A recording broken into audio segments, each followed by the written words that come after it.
जय हिंद दोस्तों, रक्षित करना के चैनल में आपका स्वागत है। दोस्तों कैसे हैं आप? उम्मीद करता हूं कि आप अच्छे होंगे। दोस्तों आज के इस वीडियो में मैं दो विषयों पर आपको जानकारी दूंगा। पहला विषय होगा 50% डीएडीआर मर्ज और दूसरा विषय होगा 8वां वेतन आयोग। तमाम संगठनों की मांग है कि भारत सरकार 8 सीपीसी के टर्म ऑफ रेफरेंस में चेंजेस करे, टर्म ऑफ रेफरेंस को संशोधित किया जाए। तमाम संगठनों की डिमांड है और यह डिमांड सरकार के पास पहुंच चुकी है। दूसरी डिमांड है कई संगठनों की बहुत पहले से कि सरकार 50% डीएडीआर को मर्ज करे आपकी बेसिक पे में या फिर बेसिक पेंशन पे। 1/1/2024 से आपका डीएडीआर 50% हो गया था। 50% से ऊपर आपका डीएडीआर अभी चल रहा है। तो संगठनों की डिमांड है कि सरकार 50% डीएडीआर को मर्ज करे। हालांकि सरकार ने संसद में जवाब दिया है पहले कि अभी 50% डीएडीआर को मर्ज नहीं किया जा सकता, यानी जो विचार है 50% डीएडीआर को मर्ज करने का वो अभी विचाराधीन नहीं है। पहले सरकार ने मना कर दिया है, लेकिन फिर से दोस्तों डिमांड उठ रही है। फिर से संगठन कह रहे हैं कि सरकार 50% डीएडीआर को मर्ज करे ताकि 8 सीपीसी से पहले आपको कुछ बेनिफिट मिल जाए। जैसे कि संगठनों ने डिमांड करी है 20% रिलीफ की, इंटरिम रिलीफ आपको दिया जाए, अंतरिम राहत आपको दी जाए 1/1/2026 से। तो ऐसे ही डिमांड करी है कि 50% डीएडीआर को मर्ज कर दिया जाए आपकी बेसिक पे में या फिर बेसिक पेंशन पे। हालांकि मैंने आपको बहुत पहले ही जानकारी दी है कि सरकार अभी आपका डीएडीआर 50% मर्ज नहीं करेगी, अभी आपका डीएडीआर आगे ही बढ़ाएगी और जैसे ही आगे चलकर 8 सीपीसी लागू होगा वैसे ही डीएडीआर को मर्ज करके एक फिटमेंट फैक्टर दे दिया जाएगा। जी हां दोस्तों, तो दोस्तों सरकार कहीं ना कहीं शायद उसी प्लानिंग से चल रही है। अब दोस्तों एक जानकारी मैं आपको दूंगा और ये जानकारी है 1 दिसंबर से शुरू होगा संसद का शीतकालीन सत्र। जी हां दोस्तों, 1 दिसंबर से शीतकालीन सत्र शुरू हो जाएगा संसद में। फिर से विपक्षों द्वारा सरकार से सवाल जवाब पूछे जाएंगे 8 सीपीसी के टर्म ऑफ रेफरेंस के बारे में, या फिर 18 महीने के डीए के एरियर के बारे में, या फिर 50% डीएडीआर मर्ज के बारे में। जी हां दोस्तों, फिर से सरकार से सवाल पूछे जाएंगे विपक्षों द्वारा। जैसे कि दोस्तों पीछे आप थंबनेल में देख रहे हैं, मैंने लिखा हुआ है, क्या लिखा है? यकीन नहीं होता लेकिन खुशखबरी आ गई है। जी हां दोस्तों, मेरे को भी यकीन नहीं था, आपको भी यकीन नहीं होगा कि 50% डीएडीआर आगे मर्ज हो सकता है। जी हां दोस्तों, क्योंकि सरकार ने पहले ही मना किया है कि 50% डीएडीआर को अभी मर्ज नहीं करा जाएगा। लेकिन दोस्तों कहीं ना कहीं उम्मीद की किरण जग रही है। जी हां दोस्तों, फिर से 1 दिसंबर के बाद से सरकार से सवाल पूछे जाएंगे डीएडीआर 50% को मर्ज करने के लिए, और यह भी हो सकता है कि शायद दबाव के कारण सरकार 50% डीएडीआर को मर्ज कर दे। तो हम खुशखबरी उसे कह सकते हैं कि शायद आगे चलकर सरकार 50% डीडीआर को मर्ज करे। 8 सीपीसी में 50% महंगाई भत्ता बेसिक पेंशन में होगा मर्ज 8th पे कमीशन पे। जी हां दोस्तों अगर 50% आपका डीएडीआर मर्ज कर दिया जाता है तो ऑटोमेटिकली आपकी बेसिक पे और आपकी बेसिक पेंशन बढ़ जाएगी, ऑटोमेटिकली आपकी पेंशन इंक्रीज हो जाएगी। तो इसलिए यह डिमांड करी जा रही है कि भारत सरकार 8 सीपीसी में 50% डीएडीआर को मर्ज करे या फिर उससे पहले। इसी पे दोस्तों पूरी जानकारी मैं आपको दूंगा और मैं आपको जानकारी दूंगा कि विपक्ष कौन कौन से सवाल पूछ सकता है सरकार से। जी हां दोस्तों, कौन कौन से सवाल पूछेगा विपक्ष सरकार से। और दोस्तों ये शीतकालीन सत्र शुरू हो रहा है, जैसा मैंने आपको बताया 1 दिसंबर से। ये सारी जानकारी मैं आपको देने वाला हूं।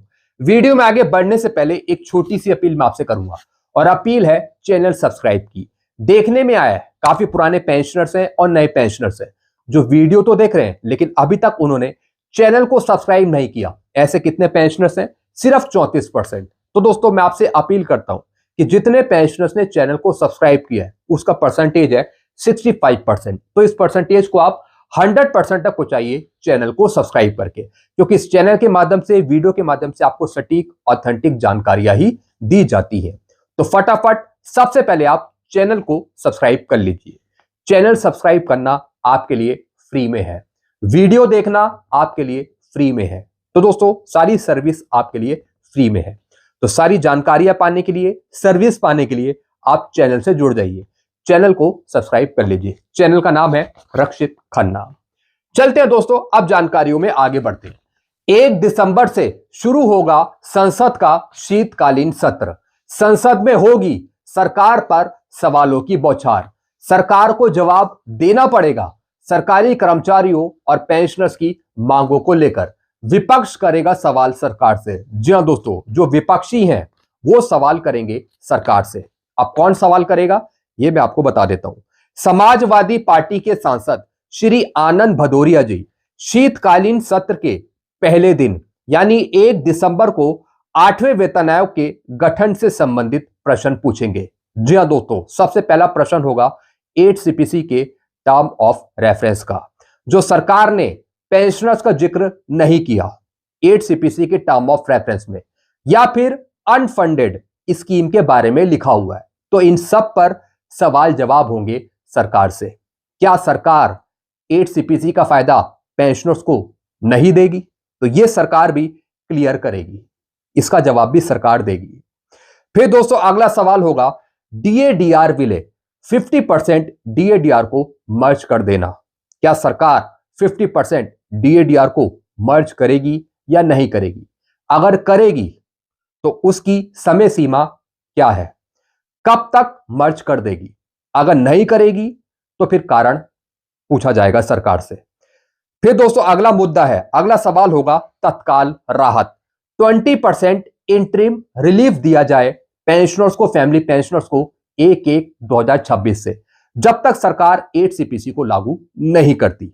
तो दोस्तों ये 3 विषय हैं, 3 सवाल है जो पूछे जाएंगे डायरेक्ट सरकार से, क्योंकि ये पेंशनर्स का सवाल है, कर्मचारियों का सवाल है, संगठनों का सवाल है। तो इसका जवाब तो सरकार को देना ही पड़ेगा। अब दोस्तों कुछ और भी सवाल है जो पूछे जाएंगे विपक्षों द्वारा सरकार से।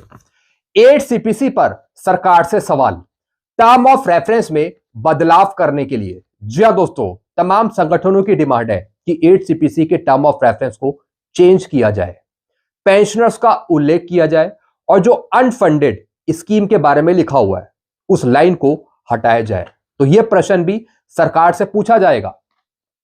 पेंशनर्स को शामिल करने के लिए भारत सरकार से सवाल पूछा जाएगा कि आपने पेंशनर्स का जिक्र क्यों नहीं करा 8 सीपीसी के टर्म ऑफ रेफरेंस में। यह भी दोस्तों सबसे अहम मुद्दा है, सबसे बड़ा सवाल है जो सरकार से पूछा जाएगा। गैर अंशदायी पेंशन योजनाओं की गैर वित्त पोषित लागत के बारे में सवाल। जी हां दोस्तों, जो सरकार ने अनफंडेड या फिर गैर अंशदायी पेंशन योजना की गैर वित्त पोषित लागत की एक लाइन लिख रखी है, इससे क्या मतलब निकलता है कि सरकार कहीं ना कहीं पुरानी पेंशन स्कीम को खत्म करना चाह रही है। तो दोस्तों इस लाइन का मतलब सरकार से पूछा जाएगा कि सरकार आप बताइए, क्या पेंशनर्स को 8 सीपीसी का लाभ नहीं मिलेगा? क्या सरकार ओल्ड पेंशन स्कीम को खत्म करना चाह रही है जहां से पेंशनर्स पेंशन ले रहे हैं? तो ये सारे सवाल पूछे जाएंगे सरकार से और सरकार को जवाब देना पड़ेगा। फिर दोस्तों अगला पॉइंट है, अगला सवाल होगा 50% डीएडीआर मर्ज करने पे सवाल।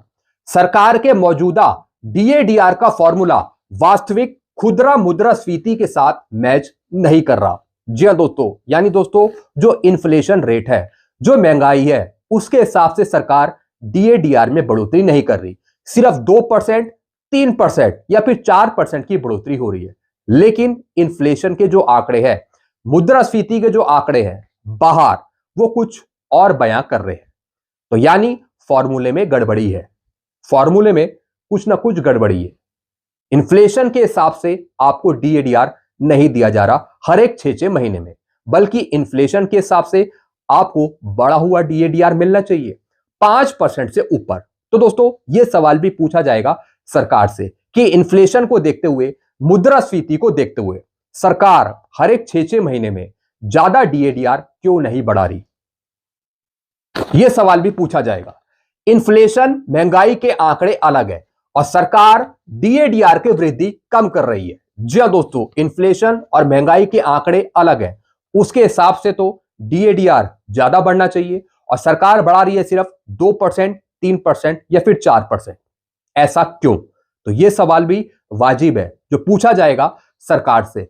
यानी सरकार का जो मौजूदा फॉर्मूला है डीएडीआर निकालने का, वो कैसा फॉर्मूला है? इन्फ्लेशन, महंगाई तो ज्यादा बढ़ती है लेकिन उसके हिसाब से हमारा डीएडीआर नहीं बढ़ता। तो दोस्तों यह सवाल भी पूछा जाएगा। यानी वास्तविक खुदरा मुद्रास्फीति के साथ हमारा डीएडीआर का आंकड़ा मैच नहीं कर रहा। जो वास्तविक खुदरा मुद्रास्फीति है उसके जो आंकड़े हैं वो हमारे डीएडीआर से मैच नहीं कर रहे। आंकड़े कुछ है और सरकार डीएडीआर में कम बढ़ोतरी कर रही है, ऐसा क्यों? यह सवाल भी पूछा जाएगा। फिर दोस्तों अगला प्रश्न, 50% डीएडीआर मर्ज करने का प्रस्ताव अगर सरकार के पास है तो सरकार को बताना होगा कि इसकी रूपरेखा और समय सीमा के बारे में। जी हां दोस्तों, अगर सरकार 50% डीएडीआर को मर्ज करना चाहती है तो सरकार को बताना पड़ेगा इसकी रूपरेखा और समय सीमा, किस तरीके से मर्ज करेगी और कब तक कर देगी। तो यह सवाल भी पूछा जाएगा। अगर यह प्रस्ताव विचाराधीन नहीं है तब भी सरकार को बताना होगा कि यह उपाय सरकार क्यों नहीं मान रही है। जी हां दोस्तों, जैसे कि सरकार ने पहले संसद में मना किया था कि 50% डीएडीआर को मर्ज नहीं किया जा सकता, अभी यह विचार विचाराधीन नहीं है, लेकिन सरकार ने कारण नहीं बताया था कि सरकार क्यों मना कर रही है। सरकार ऐसा क्यों कह रही है कि 50% डीएडीआर को मर्ज नहीं किया जा सकता।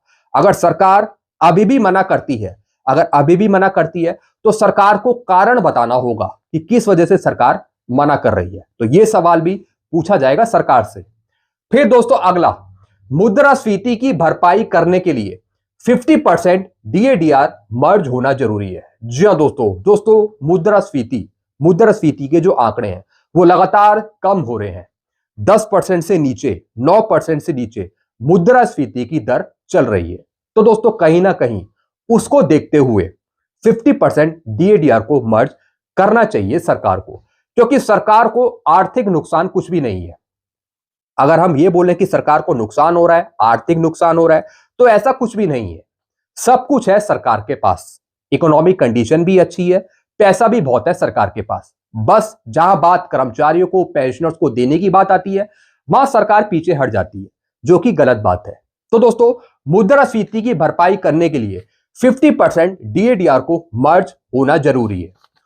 होंगे सवाल तैयार, रहे सरकार जवाब देने के लिए। जी हां दोस्तों, अब दोस्तों सरकार तैयार रहे सारे सवालों के जवाब देने के लिए। और दोस्तों जो पेंशनर्स के मन में कंफ्यूजन उठ रहा है कि हमें 8 सीपीसी का फायदा नहीं मिलेगा या फिर आपका डीएडीआर बंद हो जाएगा, तो दोस्तों सरकार खुद ही क्लियर करेगी 1 दिसंबर को। 1 दिसंबर के बाद जो शीतकालीन सत्र शुरू होगा संसद में, आपके जितने भी डाउट हैं वो सारे क्लियर हो जाएंगे, क्योंकि सरकार सवालों के जवाब देगी विपक्षों के। तो दोस्तों ये जानकारी मैंने आपको दी है। पेंशनर के सारे सवालों के जवाब मिलेंगे संसद में 1 दिसंबर से। जी हां दोस्तों, आप रेडी हो जाइए सारे सवालों के जवाब सुनने के लिए, वो भी खुद सरकार से, 1 दिसंबर को या फिर 1 दिसंबर के बाद। तो दोस्तों ये जानकारी मैंने आपको दी है। आई होप सारी जानकारी आपको सही से समझ में आ गई होगी। फिर भी कोई कंफ्यूजन है तो आप नीचे कमेंट कर सकते हैं। आप अपने विचार सुझाव कमेंट बॉक्स में रख सकते हैं। ऐसी जानकारियां आपको बराबर मिलती रहेगी।